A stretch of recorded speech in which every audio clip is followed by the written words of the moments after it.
mean, other stadiums shoot hot dogs. There's the last play from scrimmage in the game for Nebraska. They win tonight's game by a final of 68-0.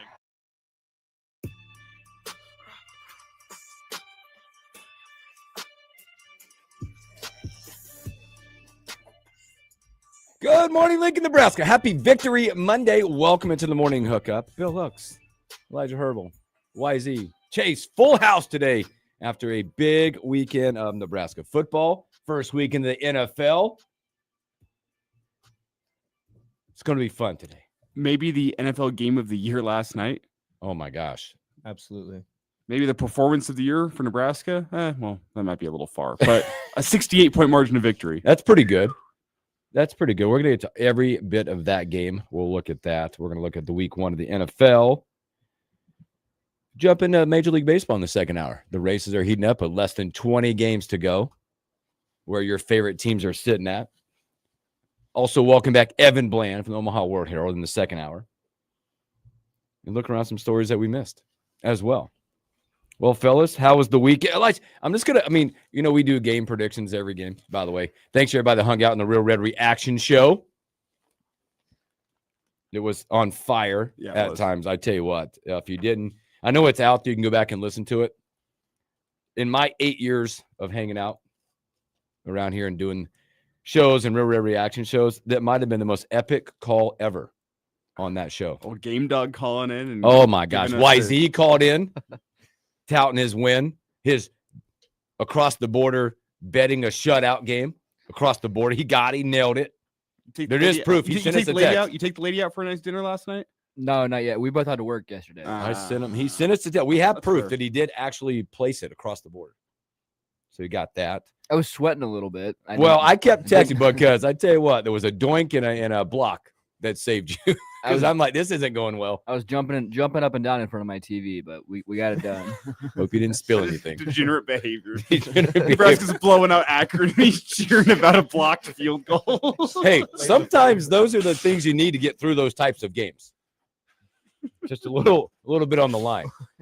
But yeah, that call, Game Dog. That isn't Game Dog. What an epic phone call. It just shows you what great people are out there that are hanging out listening to those shows. Mm. So thanks for doing that. Thanks for hanging out. We were live in the Single Barrel. We had a great time down there as well. That was good stuff. But we always do game predictions. And Elijah had no idea that his half-hearted score was going to be really close. No, I meant to. I said you meant every bit of it, didn't you, when you said 69-0 like a third grader. No jokes there. 69-0. Third grader. Middle school. I messed up. Middle school. Third grader, a little young for that. Yeah, I didn't know. It just went third grade. Middle school. 69-0. Nebraska gets it done 68-0 in an epic night for Nebraska.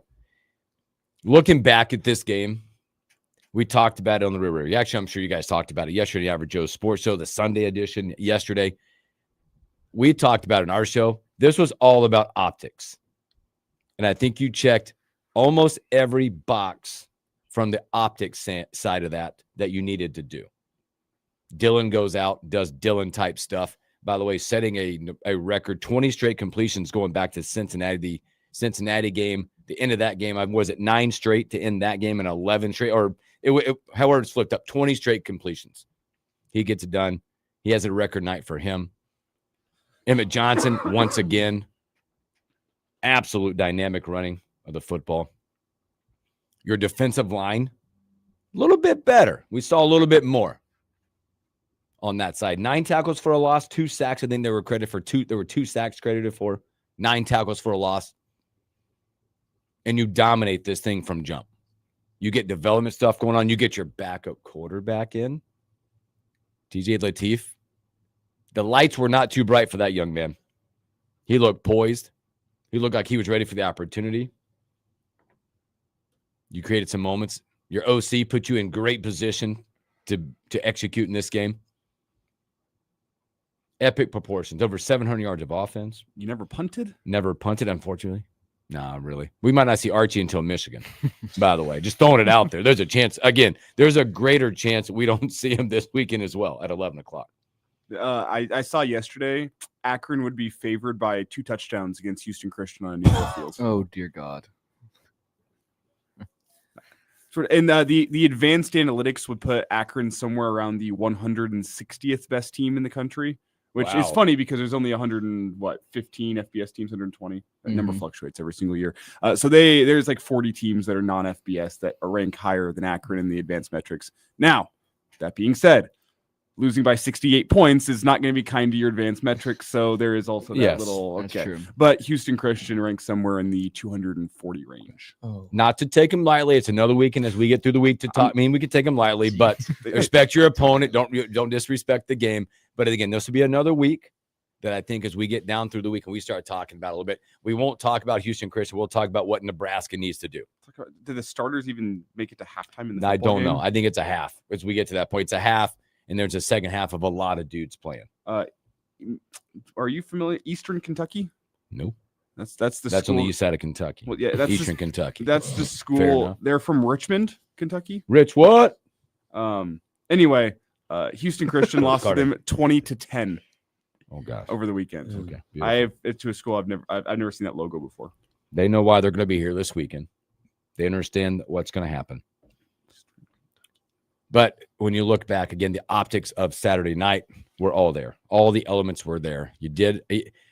I was sitting around people. We were talking. It was one of those nights. First of all, shout out Memorial Stadium, big party. Downtown, big party. Light show, awesome. Big party. It kept, by the way, when we talked about it last week, one, the way Nebraska played. Two, seeing the backups and like TJ Lateef getting in the ball game and the light show kept people in that stadium rocking.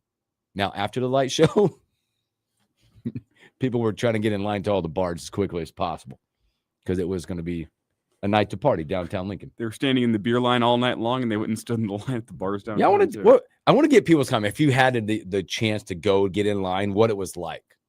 I did not because I did find out that there was a band at halftime. Oh, they actually play. I'm just kidding because I just sat there and watched. But I did see a lot of people in the stands, 2 beers at a time. It was nonstop flow in our section of watching people walk with that.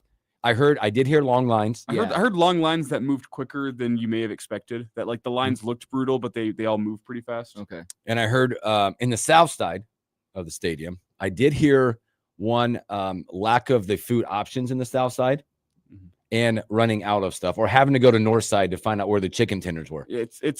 It's one of the reasons they want that 360 concourse. Yes. Because all those specialty food options, they're not there. They're not in South Stadium. You're still getting the normal stuff. You're still getting. There's only certain concession stands that have some of these nice food things, which we talked about, I think, on this show, that people were going to be disappointed whenever they got to the stadium first. And they realized, the only thing that's special in South Stadium is like chicken tenders. Yes. I will tell you this. The only thing for me, because I am not your target audience of going to buy beers in the stadium or yet. I did not see one hawker in the South Stadium. Wow. I told you. Not one. Not me, my wife went down and got us the Runza and bottle of water that we typically get to calm down the slight buzz that's rolling. Because I'm old enough, almost 48 years old, and I know how to get to the optimal level of walking into the stadium. So not one. That was interesting. We talked about that with the age requirement of Air Market 18. Did not have not one walk by. I knew that was going to happen. Not one. Which leads to much longer lines. Yep. I did have this presented to me by my roommates. They had an idea. Is that what you should really get is people that walk around the stadium with a keg on their back. Right into your cup. Tap the card. ID Move tap. along. Done. Bang. There's Troy Dannon, if you're out there listening. Yeah. It is interesting, by the way. Your idea guy. I can tell you this from being a season ticket holder. I got an email Sunday morning with a survey on it.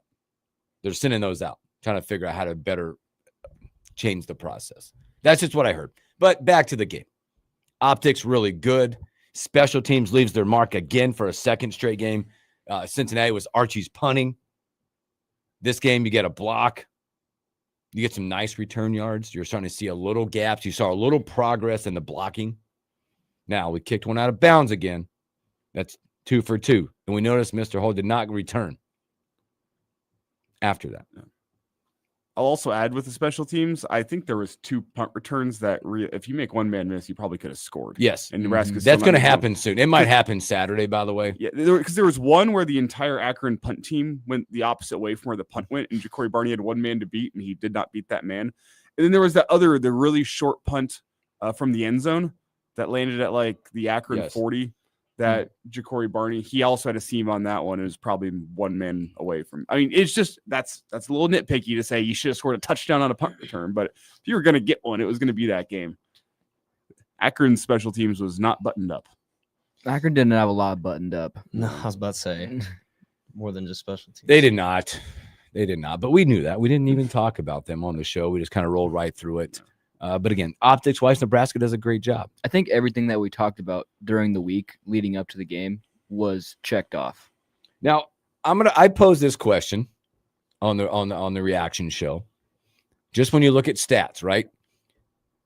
The question being was, and I'm nitpicking now probably a little bit because we're going to have this at some point. I don't know if we check the box on a backup running back yet. I agree. And I'm talking about a running back that's in between the tackles. Now, you brought the fact that one of the young man ran tough. Yeah, Mosey was tough. Mosey brought a little juice. But if you look at it, I he didn't have a carry. Yeah, no. Technically a carry. He had all those like little swing passes. I think they credited him with 3 receptions of some sorts.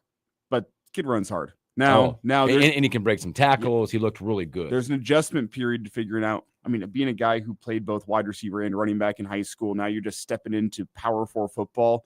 There's an adjustment to the vision, to the just how fast the game moves, how quickly holes are going to close up. For sure. There's going to be an adjustment period there. But I think among the running backs behind Emmett Johnson, he's the guy I want with the ball in his hands. And I think that's probably why he got the first touch of the backup running backs at Arrowhead. Now, they only got 3 total touches, but he got the first one. I can see why. With the ball in his hands, that guy's got a little juice to him. There's a little juice. And his motor runs really hard. You could tell. But that's just a question I pose because you're going to need somebody else that comes in and does like things like Emmett does. You also need a goal line back. That's one of the things that Saturday showed me. It's not Quentin Ives. I'm sorry, Quentin Ives. But Quentin Ives. Harburg can't even get in up down there. Well, there was one where Luke Lindenmeyer is going to kick out the defensive end. And if Quentin Ives just waits a half second in the backfield, has that patience, it's probably it's him one-on-one with a smaller, I think, defensive back. Just powers way into the end zone. Instead, he essentially gets tackled by Luke Lindenmeyer because he tries to truck both defenders and the block at once. That was one of my nitpicky things, was just red zone offense in general. Scoring inside the 20 was a little dicey at times. If you can find a goal line back, you feel a little bit better. But I don't like any of the backs to be that guy. Right. Hey, one-on-one with the defender at the 1 yard line, they're going to power their way into the end zone. I mean, if you had that with Dowdell last year. If Dowdell wasn't going over the top, he could at least fall forward for a yard if he met a defender one-on-one at the goal line. I don't see that from many of the Husker running backs this year. I bring it up based on the fact that second running back position, if you look at just straight carries, Emmett was phenomenal. 14 for 140, average 10. That's your guy right now. Ives 4 for 34. You're going to look and go, that's 8.5. He clipped one off for 28. So he had the other 3 for 6. Yeah. And Nelson, 5 for 11. But again, go back to Mosey. He touched it 3 times for 65 yards. Barney, great night, 7 for 132. Your transfer receivers make another impact on the game. Hunter, 4 for 82. Key, 3 for 35, but he commanded a lot of their attention. Did have a sweet catch in the end zone. Great throw by Dylan in the corner there. That play was amazing. It was almost dead for a while. Dylan was able to get outside, move the pocket a little bit, and boom, throw a dart. That was an absolute dot. But Nebraska does everything they had to get done. Throw a shutout, first time since 2009. It was, and you always see like stats flying around, biggest margin of victory since on the weekend, and then usually after like a day, people go, actually, this was the right game. It was the largest margin of victory in a shutout since 1986 when Nebraska beat Kansas 70-0 in a shutout. They've had some large margin victories. Somebody was talking about here's the deal: shutouts are tough. I don't care who you're playing. Look, I mean, Akron had 2 chances not to have, to eliminate that shutout, even after getting completely dominated every phase. Shutouts are tough no matter who you're playing. Now, Maybe one could say coming up Saturday, 11 o'clock, that might be the easiest opportunity for back-to-backs coming up in a shutout role. But they're just tough. I don't care who you're playing. Shutouts are tough. I've been reading into Houston Christian's game against Eastern Kentucky. Got the game recap pulled up. Let's see. The Eastern Kentucky recovered 3 fumbles while holding Houston Christian to 42 yards rushing while adding 4 sacks. Houston Christian did have an opportunity to pull within 3 in the fourth quarter. They're down 20-10. And then they got a pick 6. However, the defensive back dropped the ball at the 1 yard line. The ball rolled out of the back of the end zone for a touchback. What game is that? That's terrible. Sounds like the Eastern Iowa Kentucky. offense. So Well, any other surprise? I know you brought it up. What about Cades on the defensive line? sorry, really fast Stat. here. I'm still reading through this game recap. You're having fun. On the third play from scrimmage, Eastern Kentucky pounced on an unforced fumble by Houston Christian when the Huskies quarterback was scrambling and dropped the football, giving Eastern Kentucky the ball at the Houston Christian 21-yard line. Saturday should be fun. Wow. Maybe another shutout. How do you say that kid's last name? Cade Petchock? Petchock. Boy, he was a surprise. He's an animal. That motor was running. He's an animal. And we talked about after the Cincinnati game, I was wondering, is it going to come down to personnel or scheme to try to get some things hammered out with that defensive line? Personnel. Well, it surprised a lot of people. Notice they moved Linhart inside a little bit more. Well, They brought Petchock up and let him play some defensive end. It was they were mixing and matching with personnel a little differently on the interior of the defensive line. And I'm not sure if you noticed this as well. Judy moved from inside to outside. Yep. And I think that was a role that fit him a lot better. A lot better. That line looked a lot better when you start looking at some of the pressures they got. Nawari, a lot of pressures in this game. His motor was running fast. Cade has a great game in this thing. He played 1 snap against Cincinnati. That line is going to develop throughout the year. These are what these games are for, right? Last weekend and this weekend coming up. Confidence building, development, figuring out that rotation. Because like you said, they moved Judy out, Linhart in, by the way, with the big club on. That kid's like 6'5", 265, and shoots out of a cannon. He's a beast. Mm-hmm. It's another confidence building opportunity this weekend. That's what it was Saturday. That's what Saturday was. Confidence building. But I think overall, optics wise, you just did it. How long has it been since you've been in the stadium or watching the Nebraska game where you were a massive favorite and you just took care of business like you did? Mm-hmm. Because a lot of those games we're sitting back going 20-10 at half or 17-10 at half. There's so many more questions. Yes. That Northern Iowa game where Northern Iowa's running the ball, picking up first downs, controlling the clock, and it ends up being a big margin of victory for Nebraska. But it wasn't comfortable. You didn't feel good. You didn't leave that game like you left Saturday night going, whew, okay. I'd argue even UTEP last year wasn't as dominant. That was dominating. Exactly. From start to finish. It was good for the soul for a lot of Nebraska fans to see that, for them to do that. So good stuff. Good win for Nebraska. They'll move on. Houston Christian, 11 o'clock. We'll talk more about that this week. So let's take a break. Boy, speaking of Sunday, it was a victory Sunday for a lot of your teams. We'll talk about the NFL Week 1, all the stories and scores coming out of Week 1 in the NFL.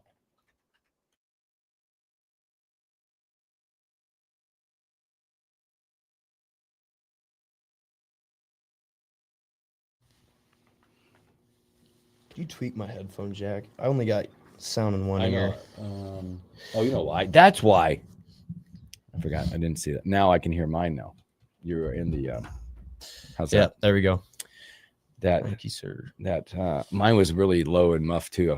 The stereo input button. There you go. All right, let's see here. Kobe, what's up? He said the offense almost better rhythm with Latif in. Kid's gonna be good. He moves the pocket really well. You got a cannon too. What's up, Trevor? Good morning, Ernesto. Coming around 840. That move on the outside when he whoop whoop. Watch out. TJ Latif. I was impressed with it. Like I mentioned the word moxie. Like those lights, sometimes in those, it doesn't matter if you're up as much as they were up. The moxie of him, the way he looked was incredible.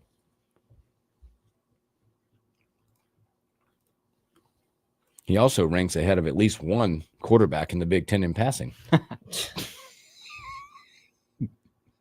Old Gronowski.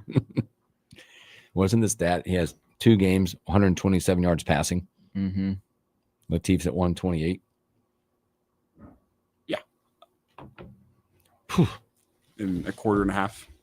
I watched that game. The Iowa game? Oh, Ugh. it was so terrible. hard to It watch. made my whole body shudder. Like, I'm talking about both sides. Well, Like, Iowa State wasn't great for a while either. I loved how many times the commentary we think was Joel Klatt was talking about how, man, Iowa State's they're committing hard on all these underneath routes. You're just one shot over the top from getting a little respect from the defense, and Iowa never took a shot over the top. Never. Joel Klatt talked about it for like 2 quarters. He's like, man, just one shot down the field can give Iowa State's defensive backs gonna have to respect that. And Iowa just never did it. 13 of 24, 83 yards, 1 interception. Pretty good day at the office. It's pretty good. I tried to watch that game, and I was back and forth at 11 o'clock. So I watched that for a while. And then I was like watching the Illinois Puke game. That was good for a while. I even took time to watch Arch pass and catch a little bit. He still don't look right. He don't look. No. There's something that shoulder. They were like, I don't know. If it's. I don't. I'm not saying it's hurt. Do you see that one close up of him grimacing after Yes. he threw one? Yeah.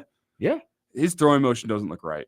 Something about that just looks. I'm not sure. It could have been something in the offseason where they tried to work on something, and Mhm. it's like your golf swing where you work on one thing and it breaks everything else in your swing and you're terrible. Yep.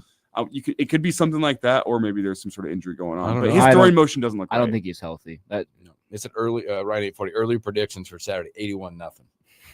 Early predictions for Hooks on Saturday gone by the third.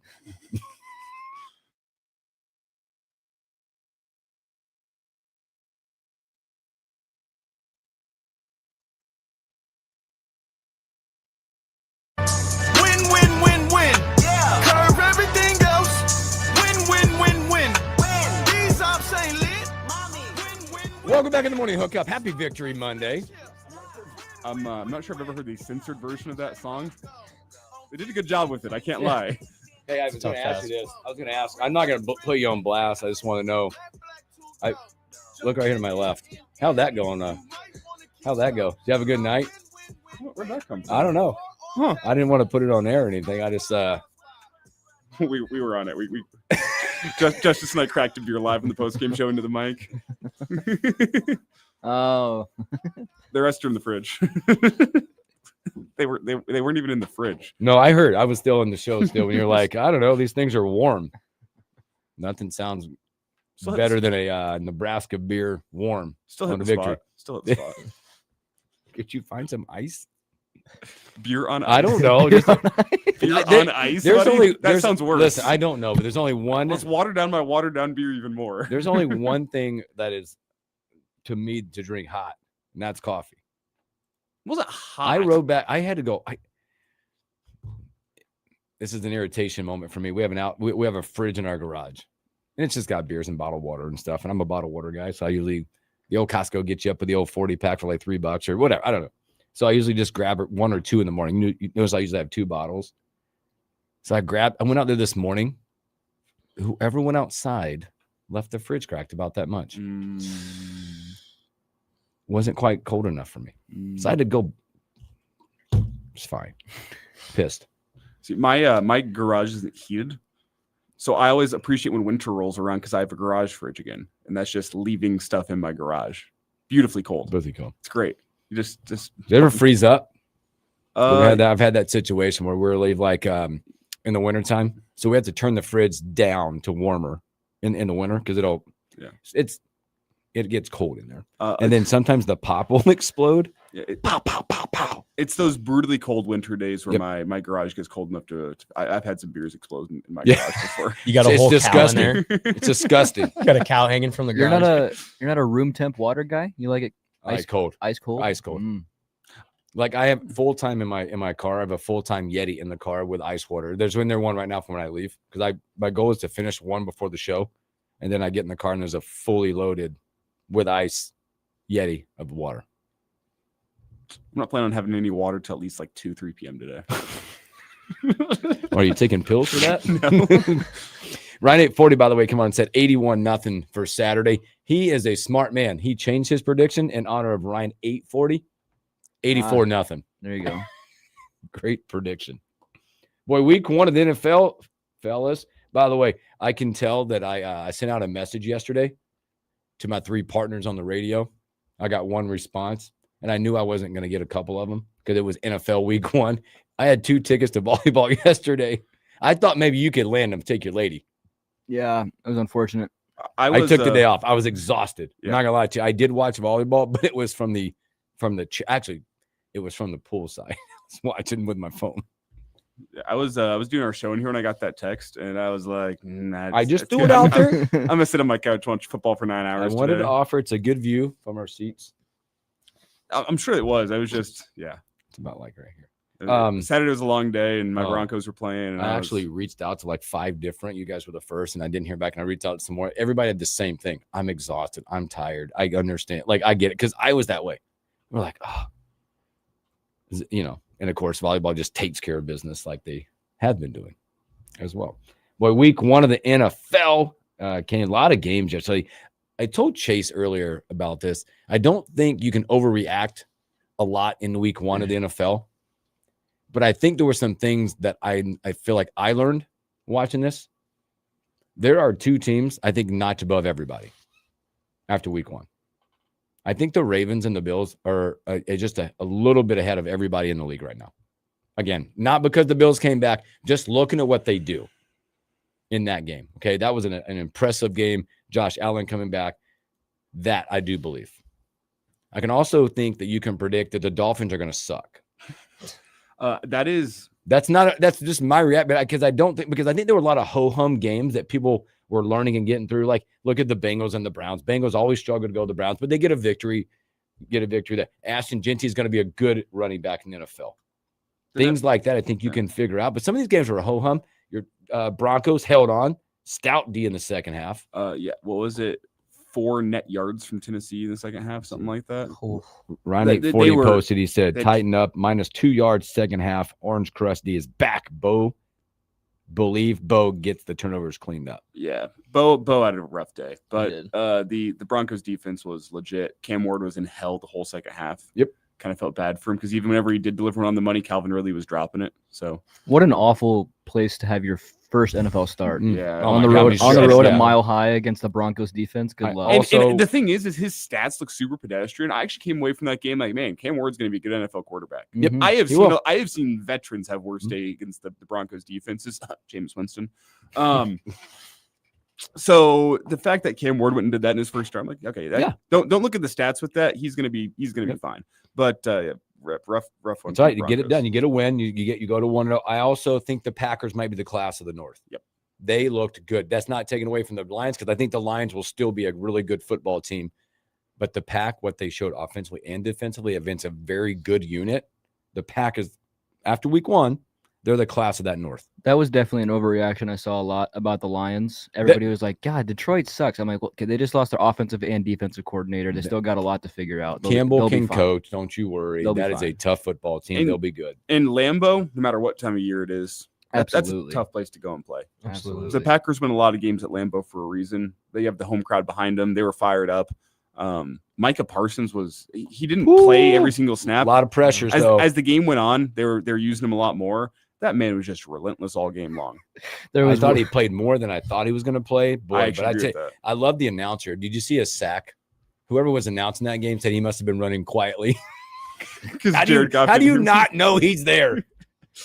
There was one clip where Micah came out of the pile, and the caption on Twitter was like, "It looks like a scary movie, and the killer's running after the guy." It's Michael Myers. Yeah. Well, I think you just have to watch with him. Micah Parsons is one of those defenders that causes havoc. He ended up causing a lot of pressures with Goff getting rid of the ball too quick. Mm-hmm. The one turned into an INT. Some of the games were just ho-hum. I tell you what, maybe it's an overreaction to me. Steelers looked pretty good. Aaron Rodgers serviceable, 4 touchdowns. But the Jets might be a problem for people. Offensively, I thought the play calling was really good in putting Justin Fields in plus situations in that game. Not that they're going to win that whatever, but they're going to cause problems. Fields looked really good in those situations. I've been trying to tell people, man, he was in such a bad spot when he was over with the Bears. Then he was on the Steelers. He's never been in an offense that has had pieces around him to show his talents. Well, I think an offense that wants to bring his strengths to the forefront. He's never, maybe I shouldn't say never, but Never a strong word. What he's shown in his NFL career is that he is not a drop back and pass kind of guy. Mm-mm. You got to play him closer to how you play. Jalen Hurts is the best example I have, because Jalen Hurts, great quarterback. Don't get me wrong. You're not going to ask him to drop back 28 times from the pocket and deliver strikes downfield. It's his running ability that opens up things downfield. It's that RPO action. Yeah. That's how you got to utilize Justin Fields. And they gave a really good Steelers defense fits all game long. Also helps when you have Breece Hall coming out and giving 19 carries for 107 yards. He was shooting out of a cannon. Yeah, the offense is going to be pretty good there if they just keep him within his. He goes 16 to 22 for 218, serviceable. Rush for another 48 yards. Made some good passes, but I think that's going to be something to watch. Something other overreactions. By the way, the Giants are liars. They're going to have to get rid of Russ Wilson before this season. They're talking about I know they're going to try to save Jackson Dart, which is fine. Russ ain't the answer. Sorry, that's bad. Russ was they're going to running himself into so many sacks and so many pressures. They're going to cause clean pockets. And then you got Malik Neighbors. Boy, that it's going to be toxic. Love Cam Scatterby though. Like they lose, he's going to be good. They lose 21-6, and they had so many possessions across the 50-yard line, even like into the 30-yard line, and come away with 0 points. They had so many chances to win, and Russ lost them that game. 231 yards of offense. You guys watch any of the Bengals and Browns game? A little bit. Yeah. The Browns should not have lost that football game. They had every reason. They missed 2 field goals. There was one stretch. It was hilarious. I was laughing my off in my living room. 3 straight sacks of Joe Burrow, and it ends up being, I think it was 4th and 35 after 3 straight sacks. Yep. They had Joe Burrow in hell. Well, the Bengals still escaped with the win. You look at it, the Bengals only mustered 141 of total offense in that game to 327. Flacco threw for 290. Every stat in that game says the Browns should have won that game 35 to 17. They had double the first downs, 22 to 11. Oh my gosh, 202 passing yards good. Oh my gosh, look at this. It's unbelievable. The Browns held the ball. That game. The Browns had the ball for over 35 minutes of this game. You're gonna get Rob's take. Is Rob down the hallway anywhere? Yeah, get him to see. I know he's slamming stuff. I was listening. Good. I think the Bengals offense will be just fine, but I do have Burrow and Chase on my fantasy team, so I was not happy with their performance on Sunday. It's a rough stack. They'll be fine. Yeah, I was listening to the end of the game when they missed that last field goal on XM radio, and their home announcer lost his mind. He goes, "Yep, in a game where they clearly should have won," and he just goes off on the whole offense, whole defense. It's like, defense played their heart out. This offense needs to figure it out. It was amazing. Boy, if you didn't get a chance last night, I felt like a lot of people last night probably felt like when you're watching the Sunday night game, it was a lot like Nebraska, Ohio State, when half the crowd left and got called out for it. You missed a phenomenal fourth quarter, by the way. One, that was also Bills took some of it. Derrick Henry gave it back a little bit. Unfortunately, he had such a great night with a fumble. And then he gave it back. Yeah. 16, by the way, Josh Allen's fourth quarter, if you didn't see it, 16 of 21, 269 and 3 touchdowns. That's his fourth quarter, by the way. I have some things I'd like to note for the Ravens coaching staff. First off, the 4th and 3, you got to go for it. I'm sorry, your defense was gassed. We all saw it. Yep. We all saw it. As soon as they punted that ball back, I went, oh, I know how this is going to end. My roommate is a Ravens fan, and we both looked at each other at the same time and said, go for it. That's why you're on your own 4th and 3 with 2 minutes left. And you know what you do? You put the ball in Lamar's hands. Yeah, let him run. You have the MVP. Yeah. You got to go for it in that moment. Also, the usage of timeouts at the end was bad. And Jair Alexander should have let him score. That's a big one. Should have let him score. That happened. Once he's down, okay, I was saying this at home, and I don't know why no one listens to me here. They are. You have an audience right now. Yeah. You called 2 timeouts back-to-back after those knees. Pointless. Because the Bills can still just knee it out, and there's still 30-something seconds on the clock to get your field goal unit on the field and kick the field goal to win it. If you're going to use those timeouts, you let it run down to like 12, 13 seconds, call your timeout, because now the Bills don't have that ability to take a knee and run the field goal unit out there. There's not enough time. Either they kick it or they're going to have to try to waste some time by throwing one up there. It's going to put a lot more on their plates if you let the clock run down to like 13, 14 seconds. call your timeout, at least gives you a chance to maybe get a kickoff. Yeah, put them more in a stressful situation. As opposed to 36 seconds to take a knee and then run the field goal unit out there and give them all the time in the world. Yeah. Prater was still getting practice kicks as the clock was running down. They, Yeah. they had more than enough time. Yeah. Like, Oh, but they Now, get it done. the thing is, you're never going to be in a good spot there, but I think you can at least give yourself a chance at one more chance to touch the football if you use your timeouts differently at the end. then again, the game should have never been in that situation. I think Nope. I think they were up 15 with 5 minutes to go. Yep. With Five and some change. with the ball in their hands, you Can't let it you happen. can't blow that. But they get it done 41-40. Those two teams I think they're two best in the league right now when you look at it from both sides of that. Tonight, Monday Night Football, we're ushering in a couple new eras. J.J. McCarthy on the Vikings, Ben Johnson on the Bears. Man, what a Sunday night game to a Monday night game. Monday night. bleh. I think it's Sunday You know night football. I will- Ravens and Bills. Monday night football. Yeah. But more I like a think, you know Thursday what? game. It's unfortunate that those are the two teams, but games like these end up being good games. 9 to Just 6. just enough. calling to it now, pick 9 to right- 9 to 6. 6. I need some fantasy points tonight to get a victory. So, JJ, find JJ a lot tonight, please. Realistically, it shouldn't be 9 to 6, but I feel like Yeah. after the Sunday night game, we got our football magic for the weekend. We got to be due for a stinker tonight, right? Wasn't there like a Bears game like 2 years ago with Tyson Bagent? Bajent, Yeah, and the score was like 3-6 or 3-0. I think One they of the- played the Colts. One of the worst games of I think I know all exactly. time. I think it was a Thursday night game against the Oh. Colts. The thing is, we had a good Thursday night game to kick off the Yep, season. we did. We had a good Friday night game down in Brazil. We had a good Sunday night football game. And the also odds the of us getting 4 great primetime No. games in one weekend has Very got to be low. pretty close to zero. Well, Very it's like low. the entire week, and you do that. And like I know the games that we watched that were brought to us regionally were good games. Like if you didn't get a chance, like you got yesterday, you got Pittsburgh and the Jets on TV here locally to Mhm. watch, which was awesome from that perspective. The teams weren't like, oh, but then you got that second. I mean, you got great football. We'll watch tonight's Monday night. I'll watch. I'm deciding, Hooksy. We were talking around my house. You'll enjoy this. What soup am I making for Monday Night Football tonight? We're back into soups. Once football season starts, it's That's back right. into soup season. I was So you- deciding between, I think, chicken tortilla soup and Mm. just a good old fashioned chili. No. Oh, It might be a little warm for chili this week, but I was it gonna does say, feel right. chili feels like tonight. That's what I was thinking. Feels too. like tonight. And then I'm thinking I can. Chili feels like tonight. I can Because I'm down for a little chicken tortilla with a little dollop of sour cream on the top. I think that might be. I think I might once I'm out of chili, which the chili probably lasts me a couple days. 3 square meals a day of chili. Watch out, sitting here with me. Oh God. But then I'm He thinking can I can. sit with you. I'm thinking I can roast a chicken Ooh, near the end of the week, and then I can rock a homemade chicken stock for chicken tortilla soup on like Sunday. I love the fact he says I'm going to roast a chicken instead of just going to get one. Well, it's better, and the chickens are whenever you roast it yourself, it's a better quality chicken. Elijah takes his soups very serious. Yes, this is serious business. It is serious business. You need to like capture these moments like on like video or something. I have as started you're cooking doing, show. like, I have thought about starting a cooking Instagram page. I'd follow. Have you ever made potato soup? Of course. around 8:40. That's one of my Soup favorites. talk is back. Kobe, it is soup season. Then candle making season for Elijah. I'm not sure when maybe Yeah. Husker bye week candle making time. Ooh, what? No, that's if you're making candles during that weekend with all the great games and the Ryder Cup on. I gotta fix my smoker. Something on my smoker ain't working right now. So I gotta pull the auger off and probably try to get that thing working again, which is tough because I was looking forward to smoking something up during Husker bye week. Kobe wants to know what's the first candle you're making. Have you thought about that? Have you planned this season out? What's Probably, the scent? probably a Christmas candle.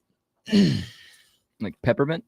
More of like a Like pine tree? yeah, Actually, like pine. a Christmas wreath. Balsam cedar. Ooh.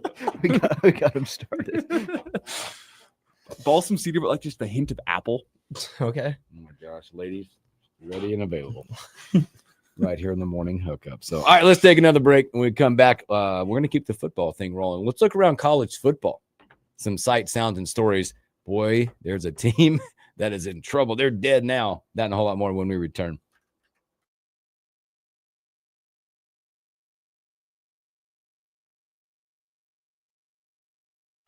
I feel like football was like it was let down Sunday for some teams. Some games are just pathetic. The Patriots still suck, by the way. Yeah, I left you Yeah. alone. Yeah, you maybe didn't see that coming. I think everyone else I did. I forgot about the game. I was scrolling all the games and I forgot about it. Sorry. I I turned gotta that. do something. I turned that one on once. Watched Ashton Gentry run for like 1 or 2 yards, and something about the aesthetic of that game was just not right. So I never flipped it back. It was gross. It was disgusting. The He looked like the Dolphins. I was going to mention this, but we can bring it up during the break. I think it was Will Compton who tweeted their lack of leadership and team culture has finally caught up to them. Yeah, Dolphins. Oh yeah. McDaniel might not be making it through the year. No, I he have looked- never been a McDaniel guy. He is an idiot. I'm sorry. He is an idiot. Do you say that because he wears joggers? That's part of it. I don't like it. Makes me mad. And I've always just hated how their offense runs. Like in the NFL, just running bubble screens and little, I don't know. It feels like a college offense to me. Yeah, I'm not. Yeah. I can't take him seriously. I can't either. Is that fair? I can't take him seriously. I remember there was a video clip of him ripping his jewel on the sidelines. Yeah. That was kind of cool though. That's kind of cool. Mid-Bills Boy, Dana was ripping the Zins. Yeah. Yeah, right after his He had an adjustment. adjustment. Yeah. Which Elijah on the Real Red Reaction Show goes, I don't know if it was the pinch and rub method, but I was like, what? Pinch and twist. The pinch and twist. All the fellas know what I'm talking about. I think it was just a straight readjustment, which is more acceptable for national television. Just ripping that Zin. It was awesome. Also, Ed Foley was like cut up next to. Yeah. He looked like he was on the Matt Rowe weight loss. Is plan. that the real Ed Foley in the YouTube chat? No. I was No. I was gonna say there's no shot. That'd be wild. Imagine Ed Foley got into the locker room and like, all right, the Real Reaction Show's starting. I better hop on. How do we know? It's not. It's not. You say, how do we know? I know. That's a good show. Yeah, that call was amazing. Chael Sonnen pull. That was great. Was that the one that was talking about John Holmes? Yeah. Schmidt's like, don't search on the work Don't computer. search. Well, Justice. It was we were keeping the young Justice in check. Don't search on that computer.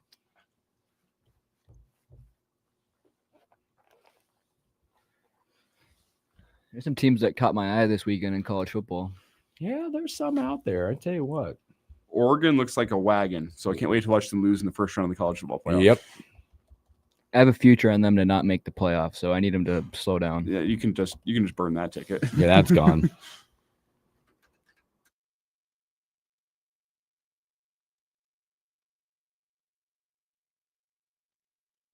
All I do is win, win, win, no matter what. Got money on my mind, I can never get enough. And every time I step up in the building, everybody hands go up. And they stay there. Welcome back in the morning hookup. Happy Victory Monday. Well, I tell you what, it's like I've always said, when Nebraska wins, I feel like Nebraska fans, including myself, have that like nice bright red Sunday shirt that you can wear with pride. The number of people out mowing their lawns with their red on, went to church, the unorthodox like red being worn in church. You're at the boy, everybody just smiling. They're nice. Like you cut them off. They're like, oh, it's okay. Nebraska won. Just cut me off, run me off the road. It's fine. That's what Sunday felt like. I was wearing a stained Carhartt shirt, so I wasn't wearing my nice Sunday red, but You didn't have your Bronco gear on? I had a Broncos hat on. Oh, Just a hat. It's only week 1.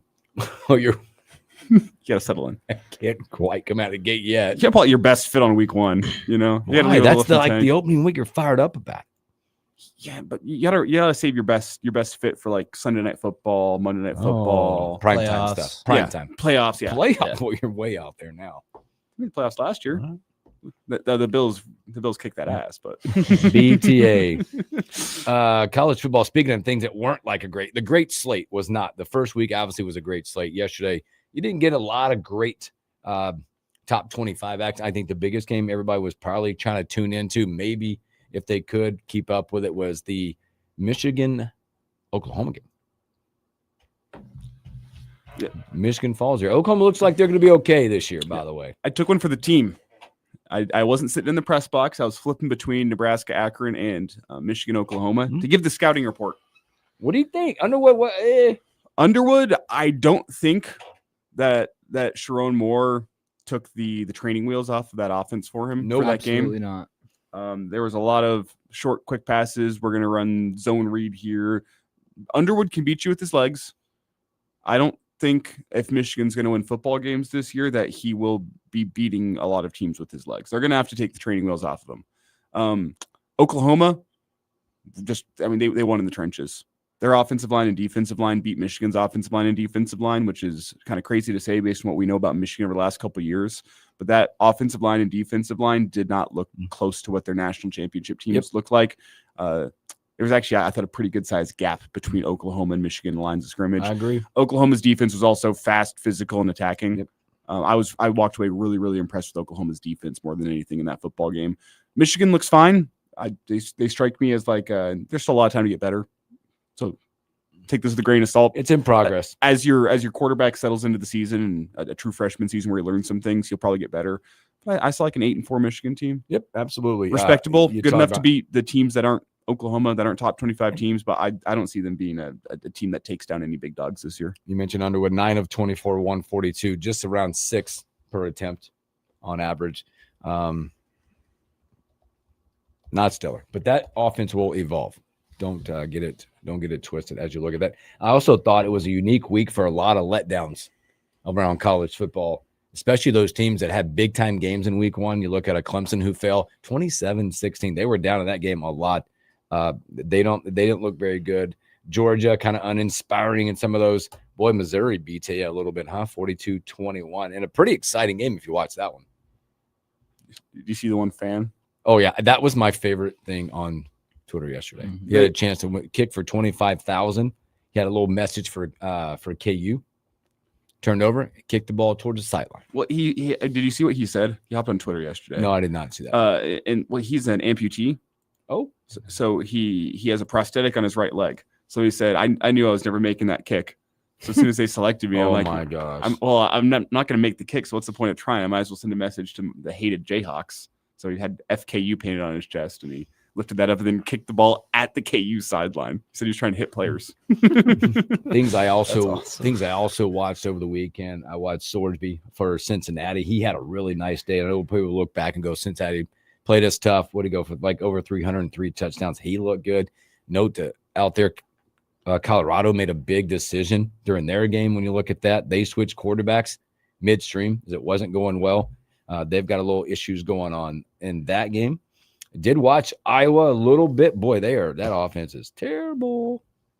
Disgusting. That was a hard game to watch. Would it be an on? I feel like an idiot.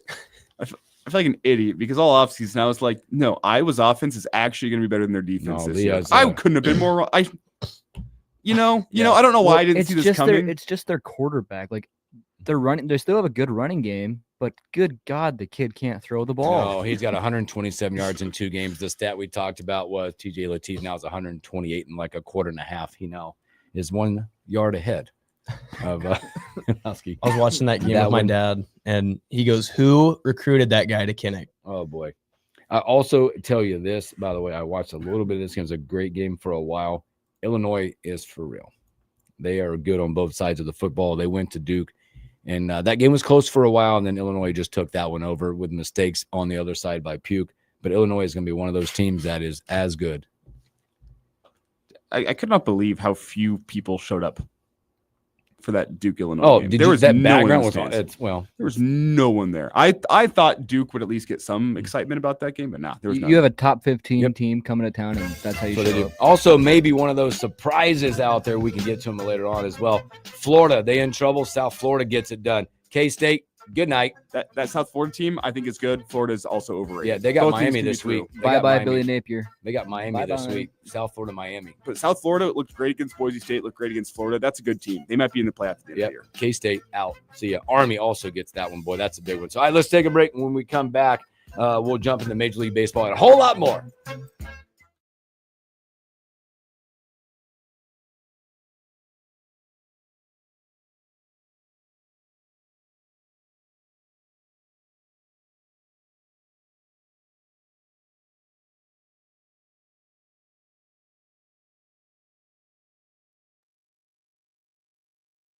Accessories. Shop our complete line of ductwork products that will meet your heating and cooling needs in store and Menards.com. Plus, view our weekly flyer for great deals happening this week.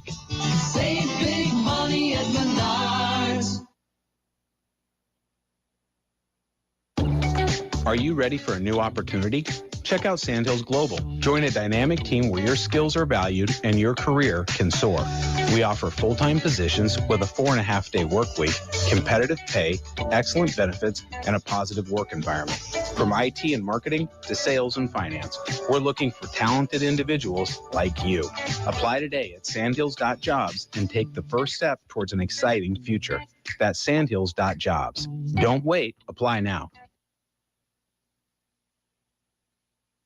Make hauling easy with the MWC Park Can Easy Dump. This satellite dumper goes where big garbage trucks can't and can haul everything from trash to yard waste to recycling. The fully automatic Easy Dump fits in the back of a standard pickup truck, so there's no need for a CDL license. Perfect for alleys, gated communities, condos, parks, anywhere. Come see the Easy Dump yourself at MWC Can in Lincoln, or go to MWC-can.com today.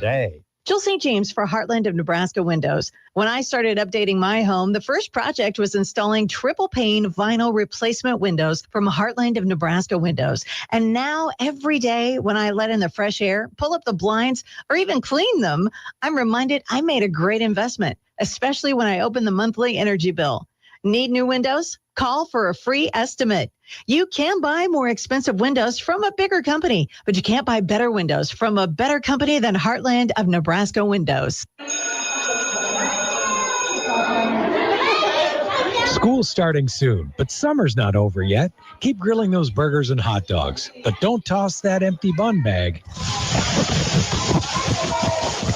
With Loaves for Learning, every UPC from Village Hearth Bun packages is worth 5 cents for your school.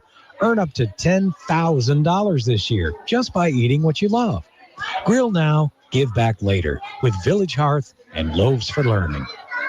Cashback is not available on gas in New Jersey and Wisconsin. $5,000. That's the average amount of money people in the U.S. are now spending on gas in a year. $5,000. That's crazy. If you drive, you have to download Upside, the free app that gives you cash back every time you get gas. That's right. You can earn real cash back with Upside just by buying the gas you're already buying. You can literally start earning cash back today. I use Upside every time I fill up, and I've already made around $300. You're putting gas in your car anyway. Why not get real cash back? If you like free money, download Upside. I'm saving the cash I earn from using Upside to help pay for a vacation later this year. Download the free Upside app now to earn cash back every time you buy gas. Use promo code PARTY5 to get up to a $5 bonus on your first tank. You can cash out anytime right to your bank, PayPal, or a gift card for Amazon and other brands. Just download the free Upside app and use promo code PARTY5 to get up to a $5 bonus on your first tank. That's code PARTY5 to get up to a $5 bonus on your first tank.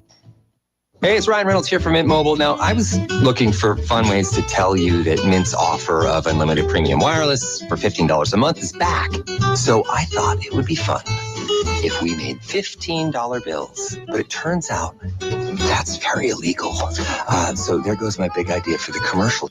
Visit mintmobile.com/radio.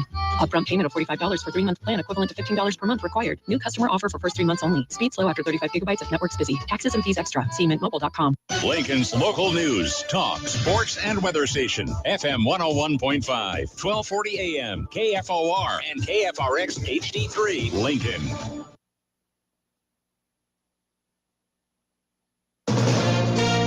From ABC News, I'm Sherry Preston. Just in from New York City, a federal appeals court has upheld the $83 million judgment imposed on President Trump for defaming former magazine columnist E. Jean Carroll. The president ramping up his immigration crackdown. As of today, though, no expanded ICE presence or federal troops in Chicago. ABC's Matt Rivers is there. So far in the city, no signs of an obvious federal buildup, federal authorities coming out on the streets, anything like that. But of course, we're monitoring this situation to see what, if anything, might come next. ABC senior White House correspondent Selena Wang has more on the raids that did start in other places. DHS says ICE raids have now launched in Boston, just days after authorities authorities detained more than 300 South Korean nationals during a raid at a Hyundai plant in Georgia. That operation rattling America's close ally, which had promised to invest $350 billion in the U.S. ICE was doing right because they were here illegally. Trump looking to reassure South Korea, now proposing the country and foreign companies doing business in the U.S. help train Americans for jobs. Jury selection beginning in Florida today for the man who investigators say had planned to assassinate Donald Trump when he was caught hiding in the bushes at Trump's golf club with a rifle last September. At least 30 people were killed and more than 100 wounded after Russia launched more than 800 drones and missiles into Ukraine overnight. ABC national security contributor Mick Mulroy says Russia seems dug in. Unless something changes, this war is only going to continue and grow more intense. He says the only thing that would change things possibly might be even tougher sanctions against Russia. 6 people were shot and killed at a bus stop in Jerusalem this morning. Israel calling it an act of terror. Israel's bombardment of Gaza continues. Israel leveling a high rise in Gaza City today. This is ABC News. Wesley Financial Group is not a law firm. Hi, I'm Chuck McDowell, the timeshare cancellation guy. In 2011, I founded Wesley Financial Group with one goal in mind, to help honest folks out of their timeshares permanently. Today, I run Wesley with my 2 sons, a real family business, treating every client and every employee like we'd want our own family treated. That philosophy has helped us grow into the largest, most trusted timeshare cancellation company in the United States. Fortune magazine even recognized us as one of the best places to work. Why? Because we genuinely care. In fact, some of our former clients were so moved by their experience working with us, they joined our team so they could help others to timeshare freedom. If you're stuck in a timeshare, give us a call. Let our family help your family. Call Wesley now for your free timeshare exit kit. 800-549-8866. 800-549-8866. 800-5... The latest in a 2-alarm fire in southeast Lincoln. Good morning. I'm Jeff Moats. We're at 66 degrees at KFOR. It took 10 minutes for Lincoln firefighters to gain control of a fire that happened at Habitat for Humanity Restore near 59th and Old Cheney just before 12:30 Sunday afternoon. According to LFR, a dumpster caught fire outside the building before the building then caught on fire. A tree nearby also caught on fire. LFR said the building suffered minor interior damage, but no injuries were reported. Around $200,000 in damage altogether was done. Meanwhile, the squirrel is to blame for starting a detached garage on fire Saturday afternoon near 34th and R. Lincoln Fire and Rescue saying that the fire was quickly under control. The department also saying the fire started after the squirrel was electrocuted on top of an electrical pole, causing embers to fall to dry brush right below. The wind pushed the fire, which then caused the garage to ignite. LFR said that there's about $75,000 in damage and nobody was hurt.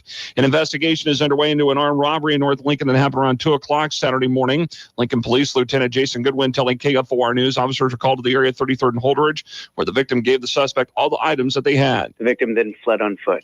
This investigation is still active.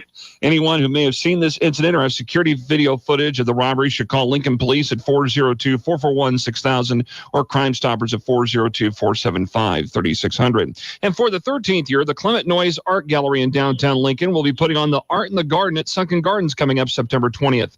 While this year's theme is called Enchanted Ocean, artist and Clement Noyes member Sandy Caradori tells KFOR News there will be other types of art on display. Some people are taking it and really pushing that. Others have that in their show. It's just so many different types of artwork that you'll be able to view. Art in the Garden at Sunken Gardens will be from 10 a.m. to 6 p.m. again September 20th with free admission and parking. Food vendors and music will be provided in addition for you to purchase any art that is on display. Off and on rain chances throughout the day today and a high of 75. I'm Jeff Moats, KFOR News. Caregiving is more than just a job. It's my calling. As an LPN at Legacy Retirement Communities, I get to make a real lasting difference in the lives of others every single day. It's not about providing care. It's about creating meaningful connections, offering support, and being there when people need it the most. At Legacy Retirement Communities, we truly understand the heart and soul behind caregiving. Here, I'm not just an employee. I am part of a family and a team that values my skills, supports my growth, and respects my purpose. We work together to ensure every resident feels heard, loved, and cared for. If caregiving is your calling too, Legacy Retirement Communities is the place where you'll find the support and opportunities you need to grow and thrive. Join us at Legacy Retirement Communities. Apply today at careers.legacyretirement.com or call 402-417-7292. Legacy Retirement Community. This is the Morning Hookup on KFOR.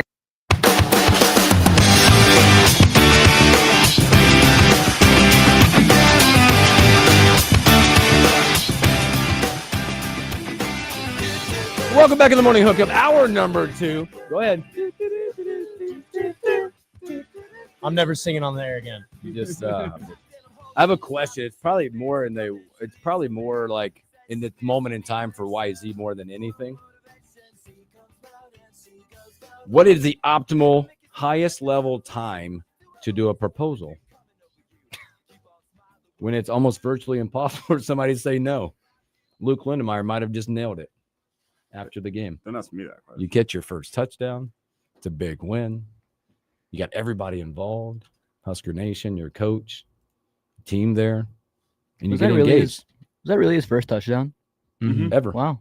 Yeah. What a time. I mean, what is the optimal spot? I don't know if there's a better spot to have it set up and ready to rock. It was perfect timing. Your whole team right there behind you, hyping you up. Yeah, Mhm. that was a great moment. Just leads the question: when is the right time? Well, I mean, what if it was like I mean, that could have gone bad. Like There's some people that Look don't what you're- like those public proposals like that. It's like, look what you're doing to me. I also feel like you shouldn't be proposing unless you already know what the answer is going to be.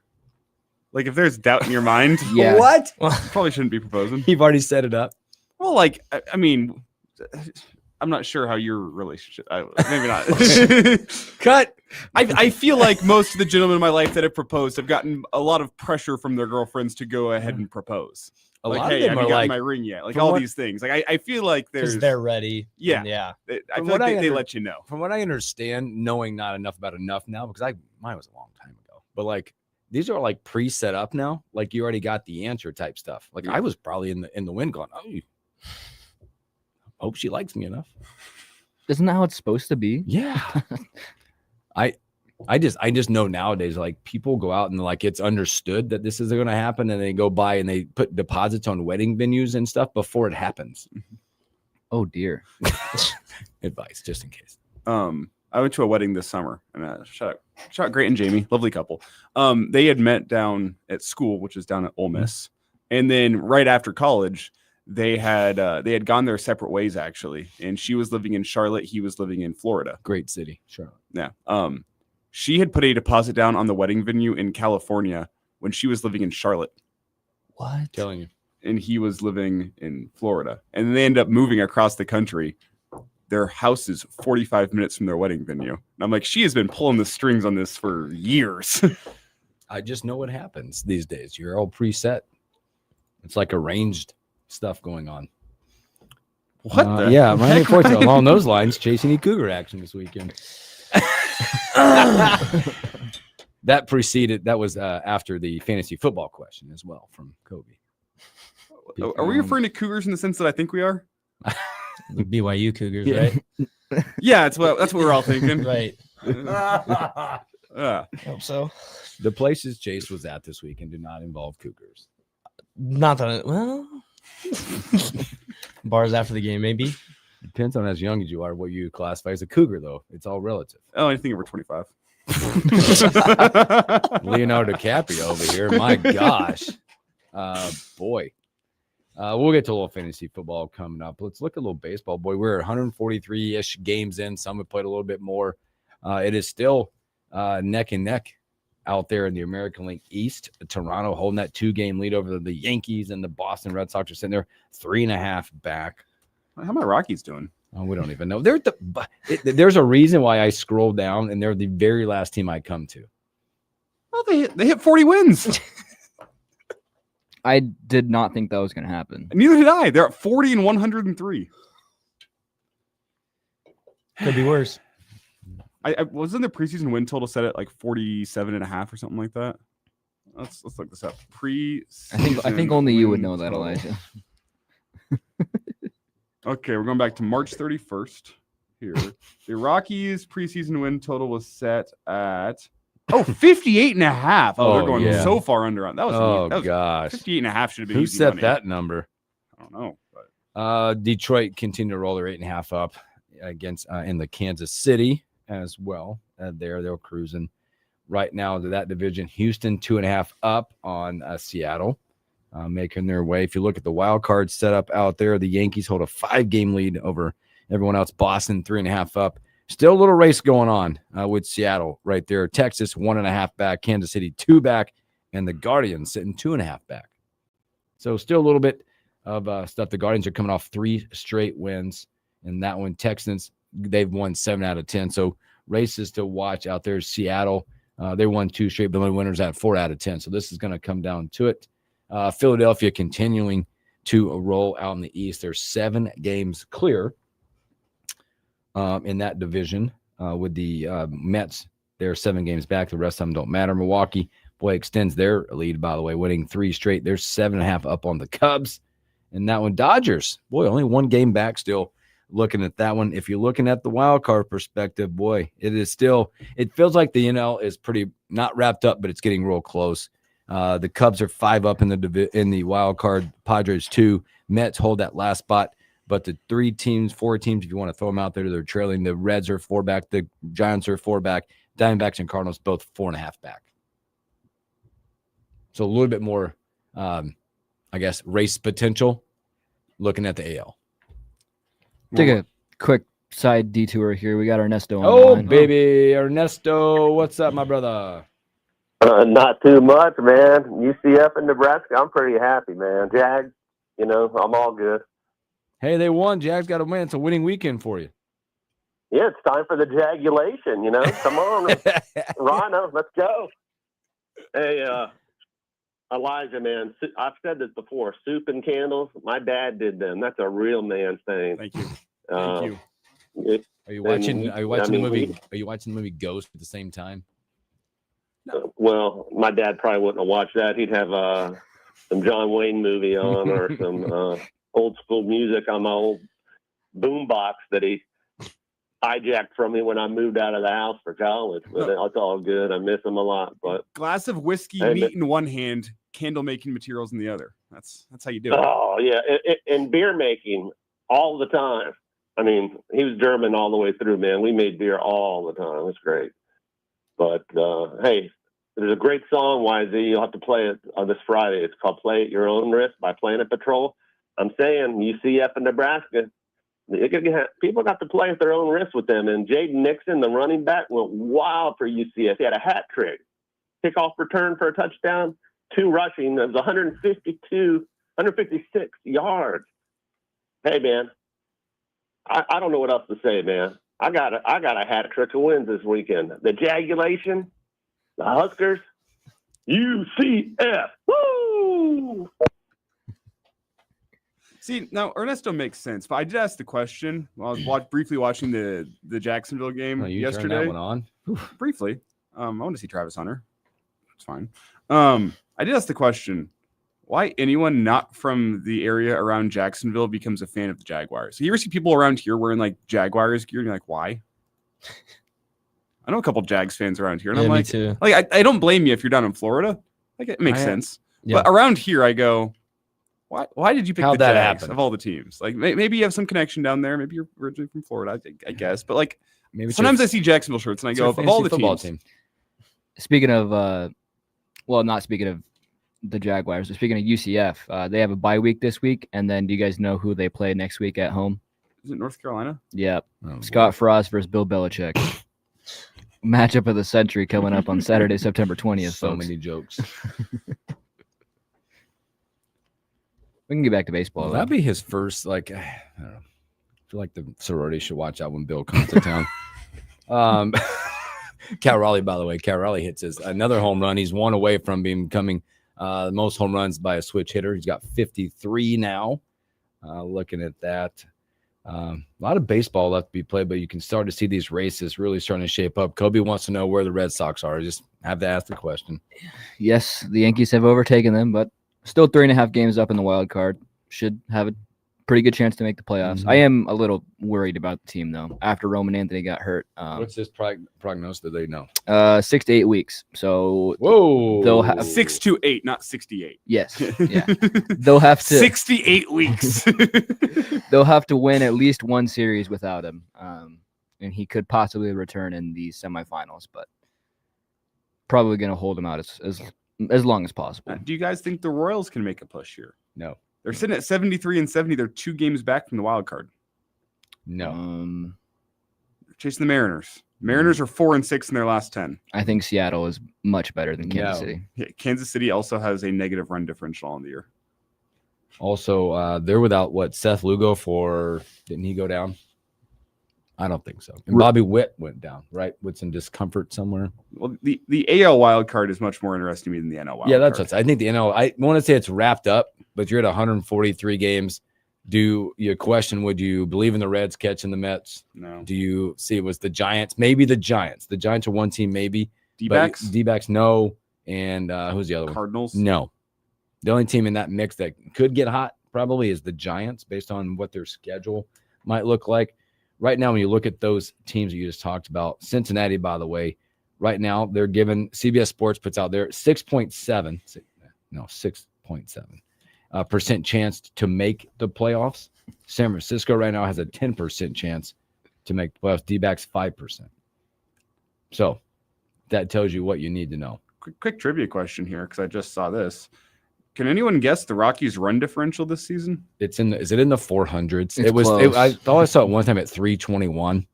They're negative 370 run differential this year. The next closest team in the entire major leagues. How they win 40 games? Negative 172. The Nationals have a negative 172 run difference. They are the closest team to the Rockies' negative 370. How many wins do the Nationals have? 58. It is a miracle. It is a miracle they won 40 games. All right, we'll keep watching baseball as the races continue to come to a close and heat up, and we'll have fall baseball coming up here in a few weeks or so. Let's take a break, come back with our guy from the Omaha World Herald, Evan Bland.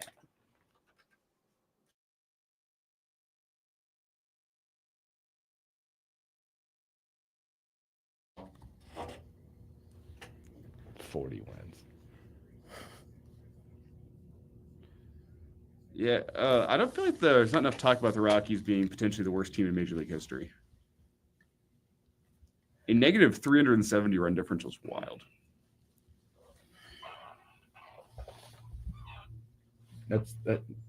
What's the record? Have we looked in records? We need to know where we're at with worst 20 less than 20 left. Differential MLB history. We need to find out where we're at with less than 20 games. The record for the worst run differential in a season is the 1932 Red Sox, who finished the season with a negative 345.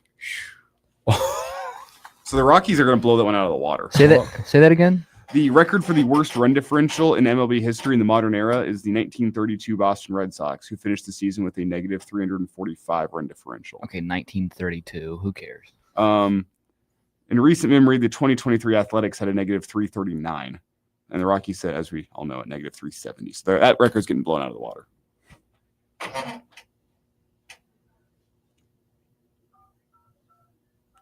Yeah, that one's gone.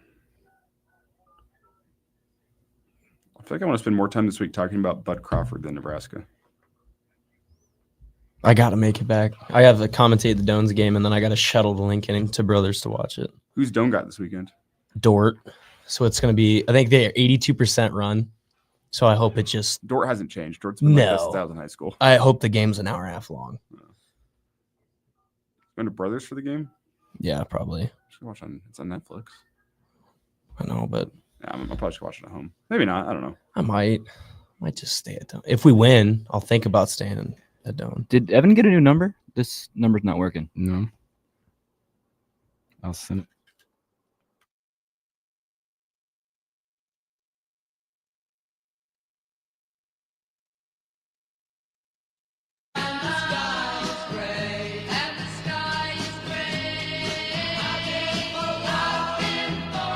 Welcome back in the morning hookup.